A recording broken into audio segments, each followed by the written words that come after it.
여러분 구독과 좋아요 해주세요. 자, 이 헤네시 이분이 스탠포드 총장까지 가셨죠. 자, 어떻게 이 리스크를 갖다가 처음에 시작했냐. 스탠포드에 78년에 오셨고 I had been running a group in compiler technology, optimizing compilers. 컴파일러에 대한 연구를 하시던 분이야. Why don't you think about doing a processor? 이분 입장에서는 지금 CPU의 그 모양새가 되게 최적화가 안 돼 있다고 생각을 하셨겠죠. 그러니까 우리가 프로세서를 하자.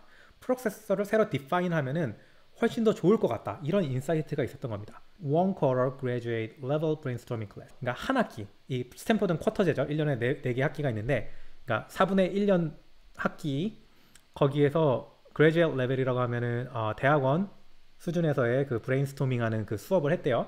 Let's just read a bunch of papers. 논문을 읽고 think about crazy ideas. 좀 미친 생각을 해보자. Different ways to think about processors that we might use as the basis. 우리가 기초로 삼을 수 있는 그런 걸 생각해보자. So really trying to come up with, 그러니까 뭔가를 도출해내려고 했어요. With some key insights. insight. 그런 통찰력을 가지고 오려고 했던 거죠. I think those key insights were really from our perspective that we knew how to build compilers. 그죠? 컴파일러를 만들던 그 만드는 걸 알던 사람들의 그런 입장에서 가지고 온 거예요. 그러니까 이 사람들 입장에서는 그렇게 생각했겠죠. 왜 굳이 인스트럭션 하나가 로드를 해야 되고 스토어를 해야 되느냐. 그것도 이 사람들이 아마 생각을 했던 것 중에 하나고, 왜 그 파이프라인 개념이라든가 왜 여러 가지 클락, 그러니까 명령어당 클락의 길이가 다르냐, 이걸 갖다가 불만이 있었을 거예요. At that time there was a lot of work going on in computer architecture. 컴퓨터 아키텍처에서 많은 일들이 다른 데서도 있었대요. There was all this work going on in computer architecture that was focused on the notion of raising hardware up to the level of software. 이게 좀 안 좋은 생각 같은데? 그러니까 컴퓨터 아키텍처에서 하드웨어를 갖다가 소프트웨어 레벨로 올리는 데 초점을 맞췄대요.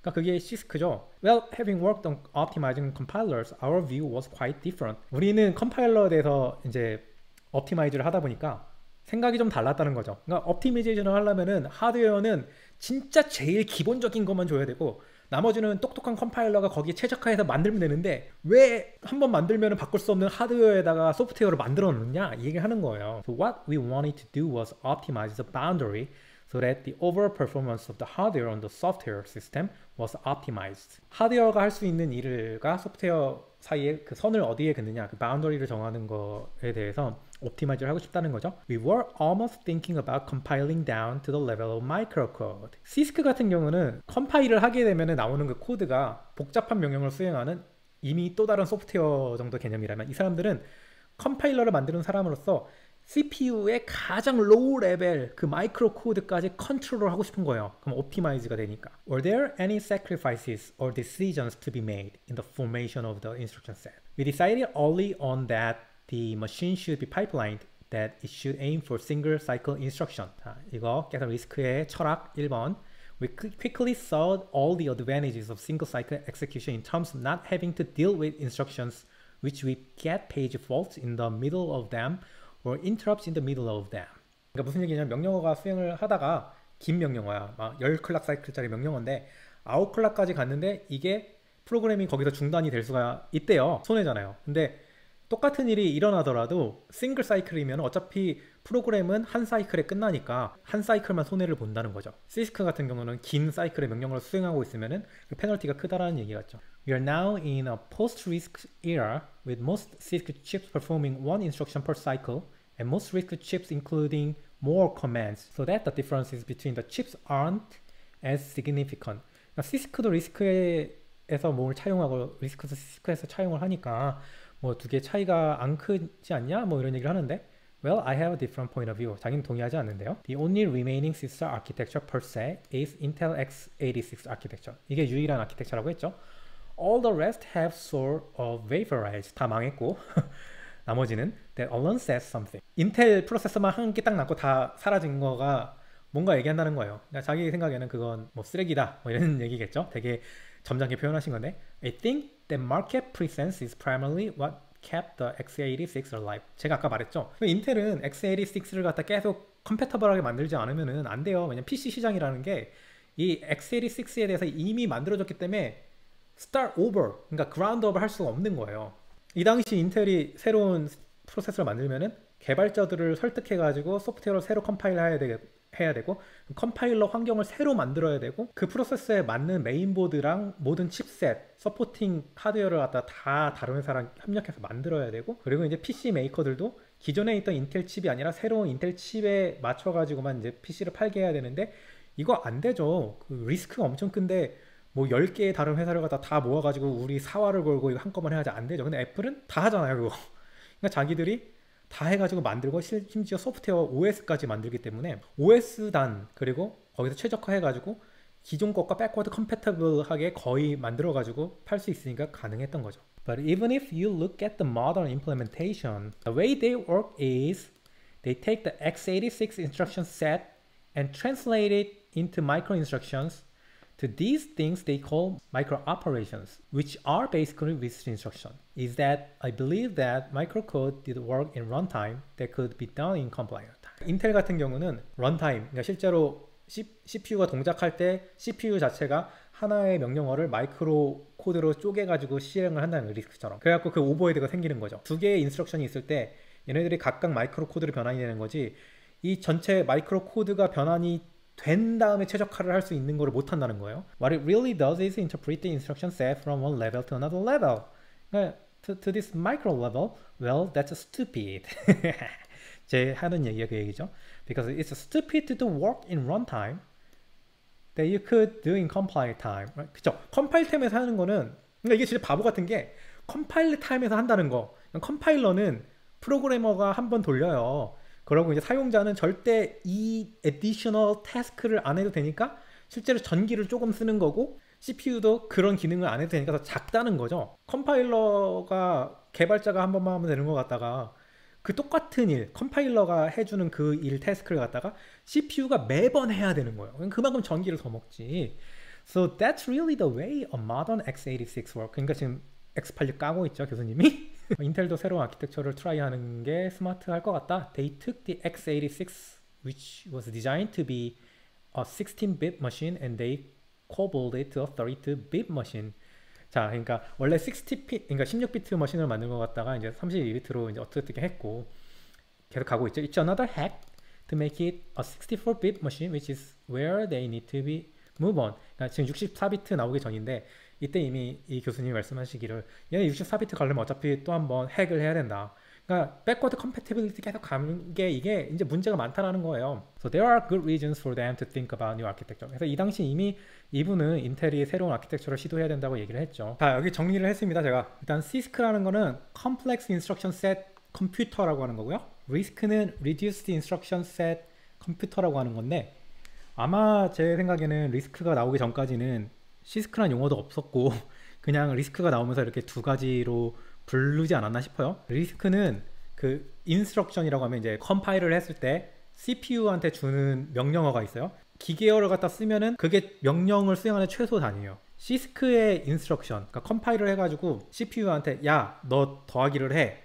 그러면은 얘는 이게 여러 가지 마이크로 오퍼레이션으로 나뉜다는 거죠. 그러니까 리스크 같은 경우는 더하기를 해 라는 명령을 할 수도 있고 거기다 덧붙여서 뭐 메모리에서 불러와라, 메모리를 저장해라, 이거 하나하나가 다 그냥 인스트럭션인데 시스크는 그거 하나하나가 인스트럭션으로 있는 게 아니라 메모리에서 불러서 더해서 다시 메모리에 저장한다, 이게 하나의 인스트럭션이라는 거예요. 리스크의 철학은 하드웨어는 하드웨어가 잘하는 일, 그냥 네가 제일 잘하는 거 그 최소한의 가장 간단한 일만 해라, 하지만 빠르게. 그러니까 우사인 볼트 같은 경우는 하드웨어가 좋다라고 하면은 이 친구는 훈련을 통해서 근육을 키우고 순발력을 키우고 뭐 호흡법이나 이런 걸 더 연습하겠죠. 몇 초 혹은 몇 미터 구간부터 뭐 숨을 어떻게 하고 뭐 힘을 어떻게 하고 이런 걸 갖다가 자세를 바꾸고 이런 인스트럭션을 하나하나 최적화하고 알려주는 그런 코치 같은 사람이 바로 이 컴파일러라는 거예요. 우사인 볼트 같은 경우는 하드웨어가 주어져 있고 코치가 이제 과학적으로 분석해갖고 너 다리를 너무 드네? 이 구간에서 다리를 조금 덜 들어라고 살짝 수정만 해주면은